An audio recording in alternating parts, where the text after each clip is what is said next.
Coucou tout le monde, c'est Malou Monroe, je suis trop contente de vous retrouver pour ce nouvel épisode de Pédagogie. Et aujourd'hui, je vais vous présenter Fabio Staglione. Coucou Fabio. Salut, comment tu vas ? Bah moi ça va, très Merci bien. pour l'invitation. Bah merci à toi d'être venu, c'est trop cool. Je suis très curieuse de parler avec toi un peu de ton activité professionnelle, qui est peu commune mais qui reste un travail à part entière, on va en parler. Tu produis énormément de contenu pour adultes sur OnlyFans. Ouais, c'est ça. T'es influenceur gay aussi sur des plateformes plus traditionnelles comme TikTok ou Insta. Exactement. Et t'es performeur X sur scène, parfois, quand on t'appelle. Ouais, c'est ça. Des performances, des shows X, on en parlera. Là, on va mettre un petit peu le zoom sur l'activité vraiment OnlyFans sur les plateformes.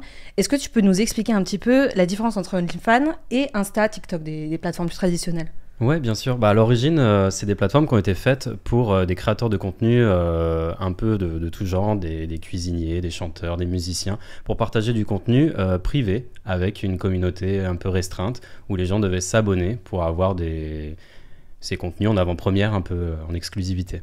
Ouais. Et ça a été détourné rapidement de son utilisation première, en tout cas de ce qu'avaient les créateurs en tête, pour être utilisé par les travailleurs du sexe. Et comme des plateformes où les gens postent des photos d'eux dénudés, des vidéos, des collaborations avec d'autres personnes. Bon, ça vient plus tard, mais en tout cas, petit à petit, des créateurs de contenu X se sont accaparés la plateforme. C'est comme ça d'ailleurs qu'on connaît de manière plus large. En fait, quand on parle d'OnlyFans, la plupart du temps, les gens ils pensent à ce genre de contenu. Ouais, exactement. C'est devenu, je pense, la majorité des comptes qui sont sur cette plateforme, c'est que maintenant, c'est vrai, quand on dit OnlyFans, comme tu dis, c'est passé dans le langage courant, c'est que les gens voient tout de suite contenu X. Mais OnlyFans, OnlyFans va pas mettre ça en avant du tout. Quand tu vas sur leur site officiel, quand tu vas sur leur réseau, tu vois rien de l'activité X en fait. Pour eux, ça reste une plateforme pour les artistes, pour partager du contenu exclusif. Mais il reste quand même des artistes qui vont partager par exemple de la musique ou que ce soit il y en a quelques-uns, mais c'est vrai que c'est pas la majorité. C'est connu surtout pour le contenu X. D'accord. Donc toi, quand tu as démarré sur OnlyFans, c'était déjà connu pour être une plateforme. T'avais une grosse visibilité au niveau du contenu X. C'est ça. Moi, on m'en a parlé. C'est une personne de mon entourage qui m'a dit ah, mais tu devrais, toi qui aimes bien un petit peu faire des photos, des vidéos comme ça. Il savait que dans ma vie privée, j'aimais bien un petit peu ce genre de contenu. En faire quelque chose, peut-être le partager, le monétiser et voir si ça marche ou pas. Donc c'est quelqu'un, un ami à toi une connaissance d'Internet. Je l'ai jamais rencontré ce gars-là, mais c'est une personne avec qui je discutais, avec qui il y avait un bon feeling et qui m'a dit vas-y, tu devrais en faire quelque chose. Tu lui as envoyé des trucs à toi privé. Ouais, c'est ça, exactement. Parce que je me dis, t'as vu comme ça dans la rue et dis donc. Non, on s'envoyait un peu des news, on se chauffait pour des choses un peu plus crûment. Ouais. Et puis il m'a dit non mais tu connais OnlyFans, vas-y, tu devrais créer un compte. T'as du potentiel. Ouais, ça m'a fait plaisir. Je me suis dit merci de m'inciter à le faire en fait. Ça t'a fait plaisir, ça t'a flatté. Ouais, déjà ça flatte l'ego de se dire la personne elle croit en toi, elle te dit vas-y crée un compte. Et donc c'est un peu c'est ce qui m'a donné envie de le faire et c'est lui, je peux le remercier aujourd'hui d'ailleurs. Ouais. Un grand merci à lui, mais voilà, j'ai commencé comme ça du coup, sur un coup de tête, un peu au hasard, sans savoir où je mettais les pieds. Ouais. Ça t'a stressé au début ? Pas tant que ça, parce que j'ai quand même toujours eu la tête sur les épaules et j'ai pesé le pour et le contre pour me dire, ok, là je vais faire quelque chose, c'est pas n'importe quoi, faut quand même que je réfléchisse. J'ai commencé à poster mes photos, mes vidéos publiquement, même s'il y a une barrière d'abonnement où il faut payer pour avoir accès au contenu. N'importe qui peut à tout moment s'abonner et puis tomber sur ses photos et ses vidéos. Donc je savais ce que je faisais quand même. Et tu peux faire des screens au final, non ? Où il y a une sécurité quand même par rapport à ça ? Au départ, tu pouvais, tu peux toujours, mais ils ont rajouté une petite sécurité, en tout cas sur tous les appareils iPhone type Apple, tu peux plus normalement faire de screenshots. Tu as une option à cocher pour que les gens ne puissent plus enregistrer l'écran, faire des screenshots. Mais en vrai, oui, ça fuite toujours. Il y a toujours des leaks, ça on peut pas sans totalement. Ou même tu es sur ton écran, tu filmes avec ton téléphone, un truc comme ça. Ouais, exactement. Ok. Donc, quand on revient un peu au début, donc tu n'étais pas encore sur OnlyFans. Ouais. Tu faisais des vidéos du coup avec des partenaires ou avec t'as rencontré ton mari actuel aussi. Ouais. J'étais déjà avec lui, donc on faisait déjà entre nous des vidéos, moi solo de mon côté, des petits nudes, des choses chacun l'un pour l'autre. Pour nous, ouais, voilà. et l'un pour l'autre exactement, parce qu'on avait cette petite excitation qu'on trouvait à voir l'autre prendre du plaisir ou à filmer pour nous pour revoir ensuite. Il y a un petit côté peut-être voyeurisme excitant. Ouais. Ok. Donc c'est peut-être ce qui aussi m'a lancé là-dedans. Oui. J'avais ce goût pour ça. Donc tu as creusé en fait ton fantasme de voyeurisme en exposant tout ça en public. Voilà, exactement. Et donc ça ressemble à quoi ce qu'on peut voir sur ton OnlyFans Est-ce que c'est justement tu continues à faire des vidéos avec ton mari et vous les publiez du coup sur ta page? Ouais, il y a un peu de ça. Est-ce que tu fais des choses tout seul? Est-ce que tu veux nous raconter un peu ça ressemble à quoi? Ouais, il y a un peu tous ces types de contenus. Il y a du contenu solo, donc moi ça peut être n'importe quoi, moi au réveil, moi sous la douche, à la salle de sport. Tu peux faire des trucs lifestyle quoi, vraiment de la journée de tous les jours. Exactement, ouais. C'est ce que j'essaye de faire pour me montrer un peu dans mon quotidien. C'est ça que les gens veulent voir. Ils ont, je pense, le côté un peu voyeurisme de voir la personne dans son intimité, dans sa vie privée, mais de façon encore plus poussée que sur les réseaux sociaux classiques, type Instagram. D'accord, parce que c'est vrai que moi, par exemple, je me disais, c'est que du contenu pornographique ou érotique. Ah oui, ouais. Et il n'y a pas le côté vraiment lifestyle. Pour moi, le lifestyle était que sur Insta ou sur TikTok. Ouais, c'est un côté un peu plus amateur quand même, les plateformes type OnlyFans, que les productions où quand tu tombes sur un film X, c'est quand même, il y a un petit scénario, c'est propre au niveau des caméras. Sur OnlyFans, ça va être toi avec ton...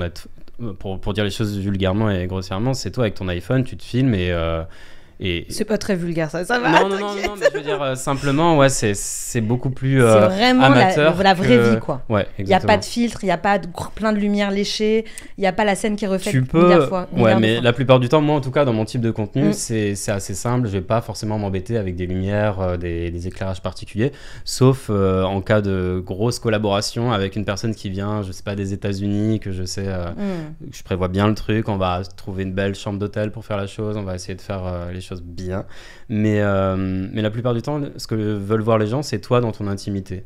Donc le plus réaliste et le plus naturel possible. Ok. Donc pas scénarisé dans ton quotidien. Ok.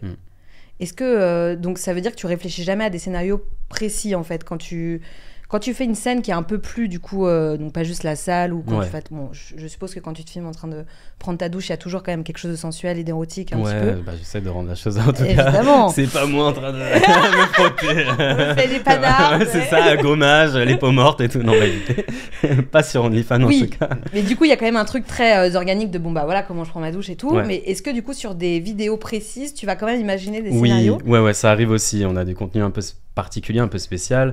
Par rapport à, est-ce que c'est les gens qui te demandent ces scénarios ou c'est toi qui crée dans ta tête, tu dis allez je vais faire ça Il y a les deux. On essaye par exemple avec mon chéri tous les mois de sortir une vidéo un petit peu plus chiadée, un peu plus jolie, propre. Par exemple le mois dernier on a fait un truc sur le thème de Noël forcément. Ce mois-ci on voulait faire quelque chose sur la galette des rois. Bon on n'a pas réussi, on n'a pas eu le temps, mais le mois prochain sur la Saint-Valentin, c'était tirer le roi. Je ne fais pas de dessin. Ok. C'était de passer sous la table et puis dire celle-là c'est pour toi et puis au finir un petit peu plus. D'accord. Mais du coup quand vous êtes tous les deux devant la cam, t'as une équipe de tournage derrière? Comment ça se passe? Oui, ça peut arriver qu'on demande à une personne qu'on connaisse de nous filmer pour pas s'embêter justement à être bien dans le champ, dans la caméra. Là il y a une personne qui te filme, qui te suit, donc t'es sûr d'être tout le temps bien filmé comme il faut. Okay. Et dans ces cas-là c'est un petit peu plus préparé comme tu disais, plus scénarisé et les gens aiment bien aussi. Il y a vraiment tout type de public. T'en as qui vont adorer l'amateur et d'autres qui vont aimer le porno très propre, très bien filmé. Et j'aime faire les deux en vrai. Ouais, c'est pour ça que tu mixes un petit peu les deux en termes esthétiques. Et quand tu dis il y en a qui aiment ci, qui aiment ça, comment tu le sais? Comment ça fonctionne la communauté? Ils t'envoient des commentaires, c'est ce que des tu MP, disais, il y a des demandes aussi. Il y a aussi des fans, des followers qui te suggèrent un type de contenu, qui disent moi j'aime beaucoup quand tu fais des solos sous la douche, j'aimerais que tu fasses ça, ou qui ont des fétichismes, qui me disent montre-moi plutôt tes pieds, moi c'est ça que j'aime voir. Donc tu peux aussi vendre des médias privés. Ah, donc là tu l'envoies à une personne précise. Voilà. T'as du contenu qui est sur le feed, sur OnlyFans, que tout le monde peut voir, tous ceux qui sont abonnés, mais t'as des vidéos en privé que des gens te demandent de faire. Donc tu as libre toi d'accepter ou non après. Hein. Et puis et là, si la personne elle est déjà abonnée à toi, elle a déjà un abonnement de base, et en plus elle doit rajouter par exemple pour les trucs privés en termes d'argent. Ouais, c'est ça, parce que c'est une vidéo privée et puis particulière où elle te demande une demande vraiment précise. Et donc, si tu le faisais à chacun de tes fans, ça te prendrait un temps monstre. Donc, c'est vraiment, on va discuter avec la personne et puis on va convenir d'un prix à peu près correct pour que les deux parties y trouvent leur compte. Et puis voilà. Ça se fait comme ça généralement. Ouais. Et toi, tu es libre d'accepter ou non, t'as tes limites aussi? Ouais, il y a des choses que j'ai refusées. C'est quoi le pire que t'as refusé? Les trucs un peu crades, moi je suis pas dans ces choses-là, ça m'excite pas. Je me suis toujours donné comme consigne, comme règle en tout cas, de faire des choses qui me plaisent, de jamais me forcer, que ça soit pour ma plateforme, pour OnlyFans ou pour les productions. Donc de choisir avec qui je tourne, parce que parfois on me propose aussi des acteurs, on me dit tu devrais tourner avec lui, mais la personne c'est pas du tout mon genre, donc je vais pas me forcer pour faire plaisir forcément à la communauté si derrière ça se voit à la caméra que le partenaire me plaît pas. Ça fonctionnerait pas. T'as vraiment un vrai besoin de feeling aussi. Ouais. En dehors de la caméra, du tournage, de la fiction, avec la personne avec qui tu vas faire une vidéo. C'est pas le cas de tous les acteurs. Je connais des acteurs qui peuvent accepter parce que pour eux, c'est boulot. Ils sont très pros, hein, j'admire aussi. Mais dans mon cas, s'il n'y a pas l'excitation, s'il n'y a pas l'attirance, j'arrive pas, tout simplement. C'est mécanique. Tu me disais en off que tu as des collègues à toi qui, du coup, acceptent parfois de faire des vidéos avec des personnes avec qui ils n'ont pas forcément un super feeling et qui, du coup, vont utiliser des techniques pour l'érection, justement. Je te demandais comment ça fonctionnait avec des injections et tout. Le plus connu, ça va être les petites pastilles, les Viagra, le Cialis, ce genre de médicaments qui aident pour les érections, bien sûr. Et y a beaucoup aussi, on en parle un peu moins, mais comme tu disais, les injections, où c'est un produit qui permet d'avoir une érection mécanique. Hein, tu t'injectes ça dans le pénis et tu as une érection après pendant, ça peut durer 2-3 heures. Et ils ont même ce qu'ils appellent un antidote, c'est une autre injection au cas où tu n'arrives plus à débander. Voilà. Ouais. Donc chez soi derrière, c'est dangereux ce genre de choses. Ça donne une érection mécanique, mais derrière tu peux garder le barreau pendant des heures et ça peut être même un problème parce que ton sexe peut se nécroser, c'est ce qu'on appelle le priapisme, et tu es obligé d'aller aux urgences pour ça. Donc c'est bien qu'ils aient toujours ce fameux antidote qui est un autre médicament, une autre injection. Ok. Ouais. Et toi, du coup, tu as décidé de privilégier vraiment des partenaires avec qui tu as un feeling. Ouais, j'ai pas envie de tomber dans tout ça, parce que le but, c'est de rester quand même dans du plaisir, dans de l'excitation, et je veux pas que ça soit une contrainte de le faire. Donc, si je peux rester le plus possible loin de tout ça, je le fais, quoi, en choisissant les partenaires, en choisissant le type de contenu, les scénarios, exactement. Et voilà. Est-ce que tu penses que ça vient de ton succès, justement, sur OnlyFans, le fait que on sent que tu joues pas forcément un personnage, que c'est vraiment toi qui met en scène tes kinks, tes fantasmes, ce que tu kiffes, le fait aussi qu'il y ait ton mari qui collabore avec toi, donc ça rentre aussi dans l'intimité, dans l'intimité de votre couple. Ouais, je pense qu'il y a de ça. Je pense qu'il y a vraiment quelque chose de réel, quoi. Ouais, parce que j'essaie de développer, comme tu disais aussi, les plateformes plus conventionnelles, plus classiques à côté, Twitter, Instagram.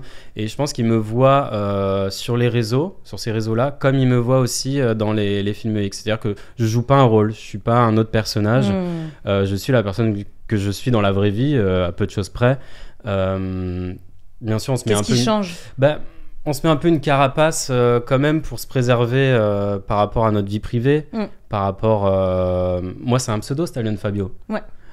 C'est quoi ton vrai nom ? Je le dis pas, justement. C'est ma vie privée, c'est mon jardin secret. Certains le savent, certains l'ont découvert. On va dire, je le cache pas non plus. Mais j'ai pas trop envie parce que j'ai envie que les gens me connaissent comme Fabio, Stallion Fabio. Mais du coup, t'es même pas espagnol ou italien ou... Je suis italien, si. Ça vient de ça, exactement. Ouais. Ok. Et du coup, j'ai une question par rapport à tous ceux et toutes celles qui nous écoutent. Il y en a qui sont là aussi parce qu'ils sont curieux, qui ont envie de savoir comment ça fonctionne. Je pense qu'il y en a peut-être aussi qui se posent des questions sur est-ce qu'ils ouvriraient ou pas un compte. Quels avertissements tu pourrais leur donner par rapport aux dangers potentiels d'être en public comme ça pour du contenu pour adultes ? Il y en a beaucoup, ouais. Je pense qu'il faut vraiment mesurer le poids de cette décision d'ouvrir un OnlyFans. Parce que derrière, comme on disait tout à l'heure, le contenu peut devenir public, peut être divulgué par une personne mal intentionnée ou quelqu'un qui veut juste dire « Ah, tiens, regarde ton cousin, ton collègue de travail, ce qu'il fait. » Moi, ça m'est arrivé. Ça t'est arrivé. Dans ma vie, j'ai un autre travail à côté, je suis chargé de communication et j'ai une personne qui a trouvé ça drôle de le dire au RH. Donc ça, c'est su dans ma boîte. Mais j'ai eu la chance que les RH de ma boîte m'ont dit c'est ta vie privée. Ah, peut-être pas quand même, mais en tout cas, ça n'a rien à voir avec ce que tu fais. Nous, on est content de ton travail dans la boîte. Pour nous, tu fais ce que tu veux à côté. Tu pourrais être marchand de crêpes, vendeur de vêtements. Enfin, tant que ça empiète pas sur le travail que tu fais chez nous. Oui, puis t'es un pseudo, personne peut retracer avec la boîte et tout. Ouais, non, c'est ça. C'est que je vais pas mélanger les deux. J'ai toujours bien dissocié mais il faut quand même faire attention parce que ça peut justement avoir des répercussions, que ce soit vie personnelle ou vie professionnelle, parce que les choses restent en fait. Le contenu, il peut ressortir à tout moment et faut être prêt. Et moi, je dis toujours, faut assumer en fait que derrière, des gens puissent venir te voir et te dire, j'ai vu tes photos et donc être à l'aise avec son corps suffisamment, même si ça peut venir aussi avec ça, parce que moi, je sais qu'au départ, je me sentais pas forcément hyper à l'aise avec mon corps, ma sexualité, etc. Et c'est venu avec ça finalement. J'ai appris à m'aimer, à me regarder à la caméra en éditant mes vidéos et en me trouvant finalement attirant. Et puis même par les retours positifs des gens, les compliments, les petits messages qu'on reçoit. Donc ça peut flatter l'ego. Bien sûr. Donc ça, c'est pour les parties ça, positives. Ça, c'est le côté positif, bien sûr. Ouais. Mais aussi, il peut y avoir une certaine anxiété à faire ce travail parce que... pour plusieurs raisons. T'es vite catalogué dans la société aussi. On te ramène à ta condition de créateur de contenu porno. On te dit bien que c'est un travail sale, vulgaire, que t'as beau avoir des études, t'as beau avoir une vie de couple stable, on va essayer de te déstabiliser en disant « Ouais, mais de toute façon, tu restes qu'un acteur porno, en fait. » Ça, c'est sur les réseaux qu'on va te le dire ? Ou c'est dans la vie de tous les jours ? Ouais, ça peut être des messages qu'on reçoit de temps en temps en DM ou des commentaires que tu vois passer sur une vidéo que tu as tournée, une interview, un podcast, etc. Ah oui, c'est ça. J'ai appris avec le temps à ce que ça me passe par-dessus la tête. Mais ils te disent quoi en fait ? C'est quoi les réactions ? C'est des personnes bien souvent qui vont pas être à l'aise avec leur sexualité ou qui vont voir ça... comme quelque chose de sale parce que tabou. Alors déjà, il y a l'homosexualité. Moi, je fais du porno X gay. Donc, il y a déjà ça. Le fait que on dérange un peu de par notre homosexualité, ça peut en déranger. Et puis ensuite, parce que on a décidé d'assumer publiquement ce que les gens font normalement dans leur intimité. Et donc, si t'es pas assez à l'aise avec ta sexualité ou si, je sais pas, parfois ça peut être par envie, par jalousie, parce que les gens aimeraient faire la même chose, mais qu'ils s'en sentent pas capables, qu'ils ont un travail qui leur permet pas ou une famille plus traditionnelle, exactement. Donc, ça peut être les raisons. Après, il y a beaucoup de choses il peut y avoir plein de raisons. Toi, tu pètes toutes les cases, en fait. Tu mélanges tout. J'essaie de leur montrer qu'on n'est pas seulement acteur X, qu'on peut être des personnes très stables dans la vie. Moi, je suis marié, je suis en couple depuis 18 ans maintenant. Waouh. Que je me trompe pas. Ok. J'ai un travail à côté, j'ai fait des études, j'ai eu un master. Ça a été un choix. Pour ma part, en tout cas, ça a été un choix de me lancer là-dedans. Un choix mûrement réfléchi. Ouais. Et j'ai commencé assez tardivement parce que la plupart des gens qui commencent maintenant, c'est entre 20 et 30 ans. Moi, j'ai commencé, j'avais 30 ans. Donc, c'était vraiment... Et t'as quel âge maintenant ? J'ai 35 ans. Ah oui. Du coup... Ok. Du coup, ça fait 5 ans que j'en fais. Et j'ai commencé à 30 ans, donc ce qui peut paraître un peu tardif dans l'industrie. Parce que souvent, on est jeune et désirable à 20 ans et que c'est l'âge où on veut se lancer un petit peu là-dedans. Et j'en vois plein. Et parfois, je me dis, est-ce que c'est pas un peu trop tôt ? Parce qu'il y a aussi, comme je disais, une certaine anxiété parfois à faire ça tôt parce que t'es pas prêt, t'as pas eu l'expérience nécessaire, tu crois être prêt. Psychologique, puis, en fait. Psychologique, ça peut... en fait, c'est un travail quand même consumant, prenant parce que les gens peuvent venir t'attaquer. Que ça soit moralement ou même dans la rue, si, ça peut arriver. Moi, ça m'est pas arrivé, mais je connais des personnes qui ont eu des menaces aussi, physiques ou verbales.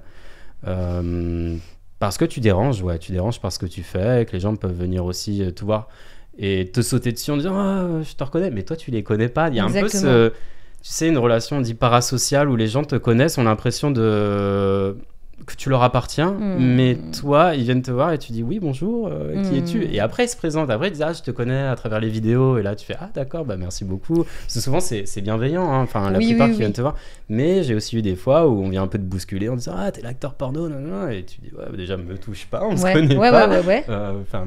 Tu vois, il y a ce truc un peu tu leur appartiens, et là c'est un peu plus dérangeant.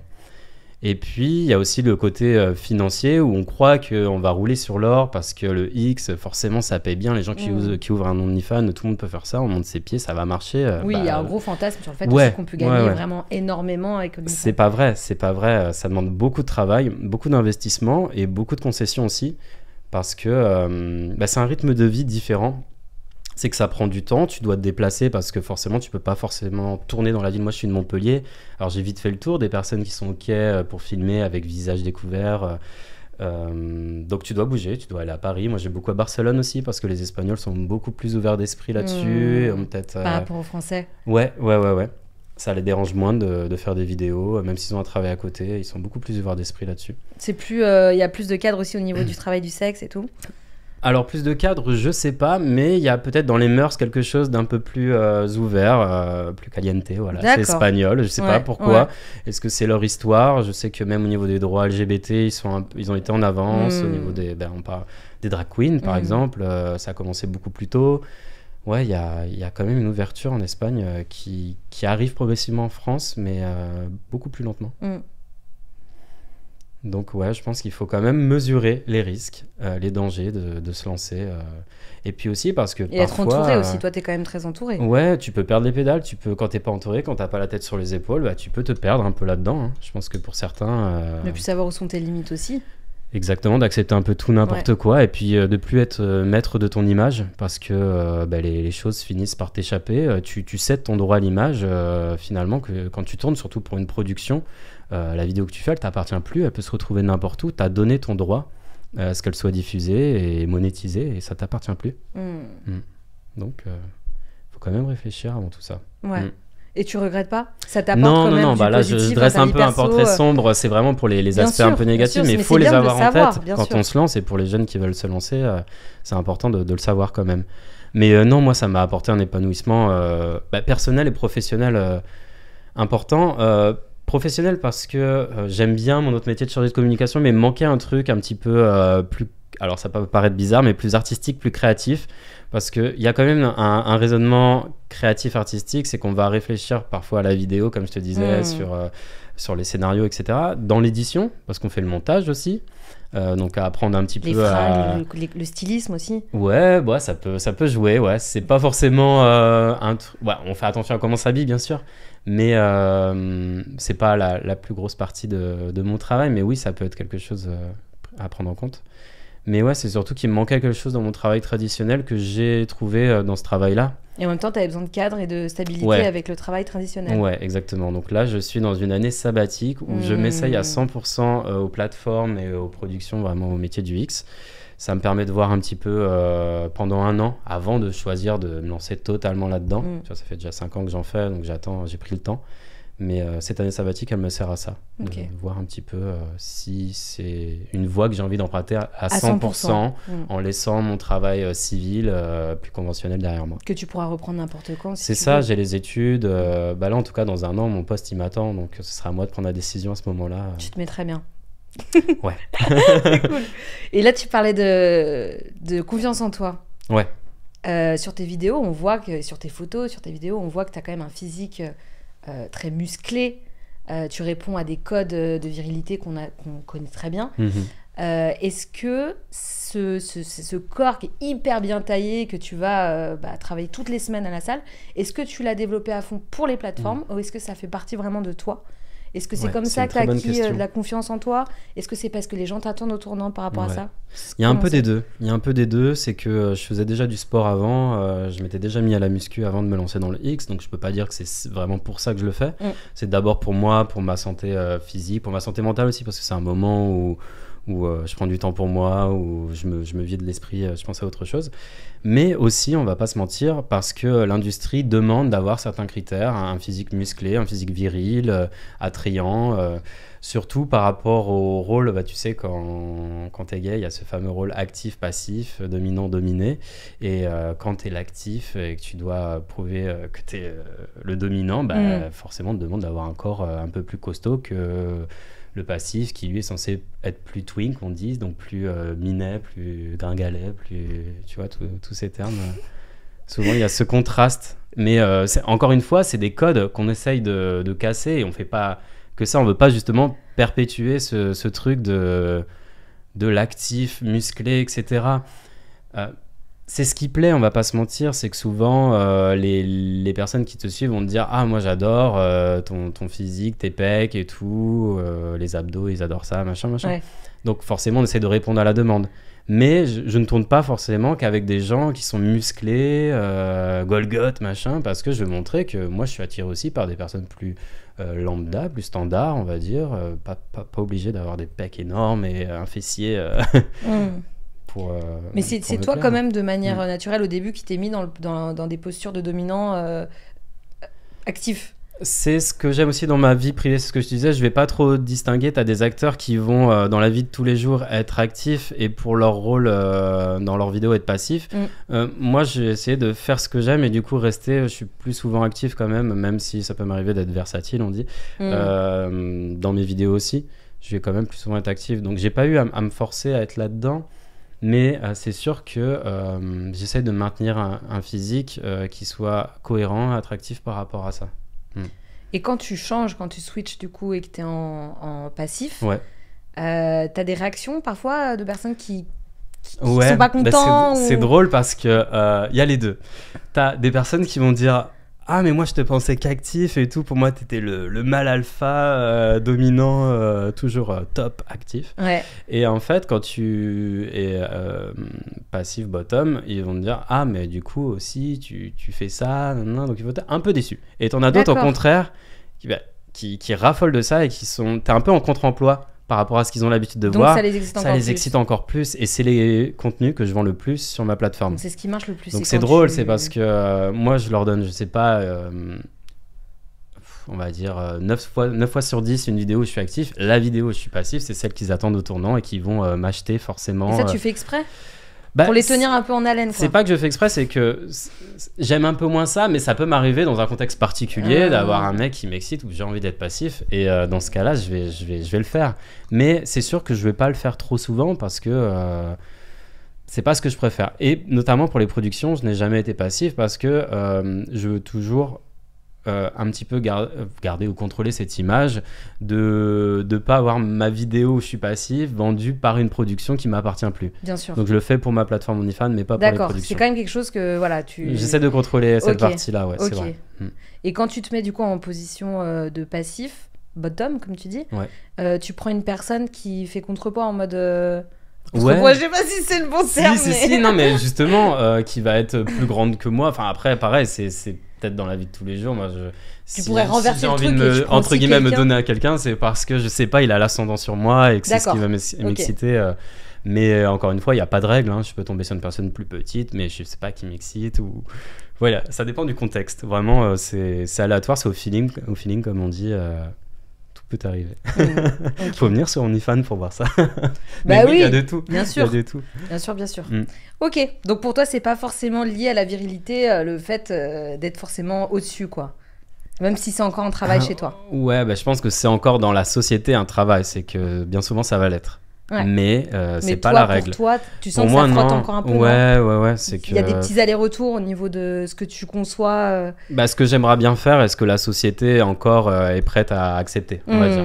Est-ce que les fans, les followers veulent voir aussi. Bien parce sûr. Que, ok, je pourrais faire un truc complètement contraire à ce que je fais d'habitude, mais qui va pas forcément plaire à ma communauté.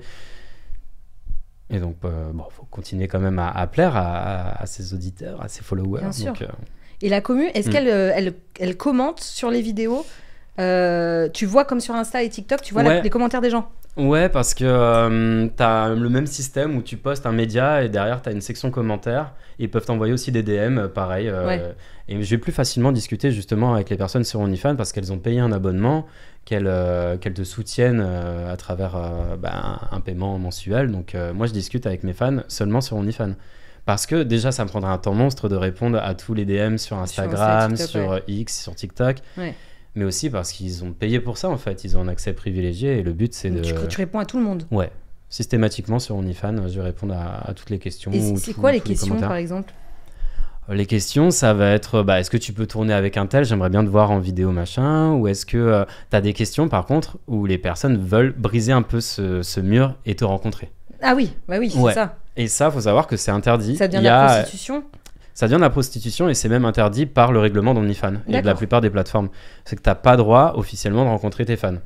D'accord, parce je que savais pas. Pour eux... Moi, je suis une fan. Non, je connaissais pas. C'est compliqué parce que ça m'arrive de faire des vidéos avec des personnes qui n'ont pas forcément la plateforme, personnes lambda qui ont envie de vraiment tourner avec moi, qui elles sont totalement consentantes, mais qui n'ont pas de compte. Dans ce cas-là, OnlyFans a prévu un formulaire en ligne que tu dois signer pour donner ton consentement, prouver que tu as bien l'âge légal, que tu es majeur, et puis que tu es d'accord pour faire la vidéo. Et combien de temps aussi tu donnes la durée légale? Souvent, c'est 2 ans de droit à utiliser. Ah, d'accord, il y a quand même une limite de temps. Exactement. Et aussi, au niveau, juste dernière question, parce que je suis super curieuse, mais le temps, il file de fou. Mais juste, c'est quoi le... Enfin, je sais pas, sur des vidéos traditionnelles, on va voir des gens qui vont dire « Ah, trop bien, ta nouvelle recette de cuisine. » Là, ils vont mettre... Les gens, les gars, c'est pas que des gars, mais 90%, tu m'as dit que c'est bien sûr, bien sûr. Ils vont mettre quoi? Genre, t'es trop sexe, t'es trop excitant. Ouais, c'est quoi les commentaires? J'adore ton corps, ton sexe en érection. Ah ouais, mais genre en public, ils mettent ça. C'est sur OnlyFans, donc c'est quand même des gens qui sont là pour la même chose, qui sont là pour se faire plaisir sur ton contenu, pour te regarder. Donc ils vont même réagir parfois entre eux, genre ah ouais, t'as trop raison, le passif qu'il est en train de baiser. Ils rebondissent entre eux aussi, quoi, par rapport à ce qu'ils voient. Donc ça crée une petite interaction entre eux, une petite communauté. Et t'en as qui sont là depuis le début, franchement, qui me suivent vraiment partout. Je revois leur nom, je finis par les connaître finalement. À croire qu'à un moment, je vais peut-être créer un meet and greet, comment on appelle ça, tu sais. Avoir un fan club qui devient pote entre eux, ils se voient à l'extérieur. Pourquoi pas, si j'ai commencé à vendre mes calendriers là pour 2025 et à les signer, à les envoyer, donc peut-être que t'as des calendriers? Je ferai un meeting, j'essaie de faire un calendrier avec différents shootings que j'ai fait, avec une version sensuelle, une version explicite où ils ont un QR code qui les renvoie sur ma photo explicite. Ok. Et ça plaît aussi, ça plaît énormément. Les gens sont friands de ça, et notamment les gens qui sont abonnés à mon OnlyFans et qui veulent me soutenir avec les calendriers, avec le merch. Et du coup, pour te soutenir, on finit sur... on est obligé d'aller sur OnlyFans, on peut trouver quand même des liens sur TikTok, X, Insta pour te... Moi, ce que je recommande aux gens, c'est quand même de venir nous voir déjà sur les plateformes conventionnelles pour voir ce qu'on fait, parce que... Quand tu dis on, c'est ton mari et toi. Ouais, exactement. Ou même les créateurs de contenu en général, c'est qu'on est des personnes humaines dans la vraie vie, voilà, on a des quotidiens... Mais tout le temps, en fait, même devant la caméra. Ouais, oui, clairement, on n'est pas des monstres. Mais ce que je veux dire, c'est qu'on est assez simple et il faut nous voir dans notre quotidien aussi. Mais voilà, pour nous soutenir, déjà, venir nous suivre sur nos plateformes conventionnelles. Et puis, si on a envie d'en voir un peu plus, pourquoi pas sur les plateformes X, donc OnlyFans, etc. Très bien. C'est noté. C'est noté, Fabio. Le rendez-vous est pris. Mais je te ferai un abonnement gratuit, t'inquiète pas. Si tu veux, moi, il n'y a pas de souci. Et je suis trop chaude du calendrier aussi. Je veux pas te choquer. Mais voilà, en toute bienséance. Là, j'en ai pas sur moi des calendriers, mais pour l'abonnement, il n'y a pas de problème. Mais avec grand plaisir. Tu pourras voir l'envers du décor. Je suis trop contente. Bon, j'en profite pour vous remercier et te remercier d'être venu. Merci à vous. Merci à Passage du Désir pour le podcast et puis pour ta bienveillance, pour tes questions super intéressantes. C'était trop intéressant. J'en ai encore plein en tête. Mais voilà, je vais garder ça pour une autre fois. Ouais. Et merci à tous et à toutes d'être là aussi encore pour cette saison 3. C'est Pédagogie, c'est Malou Monroe, c'est moi qui anime le podcast et c'est Passage du Désir qui le produit. Passage du Désir, c'est des boutiques pour les grands et les grandes. Vous pouvez les retrouver partout en France, en physique, donc des boutiques physiques ou sur Internet. Et vous pouvez nous retrouver aussi sur Insta, sur YouTube. Il y a ce podcast qui est filmé, qui est sur Instagram, qui est sur YouTube. Vous pouvez nous proposer aussi d'autres idées. Vous pouvez rebondir sur l'épisode. Et puis, vous pouvez suivre Fabio Stallion aussi sur toutes ces plateformes. Et puis, je vous fais un gros bisou. Merci. Merci beaucoup à toi. Ciao, bisous ciao. À tous. Au revoir. Bisous.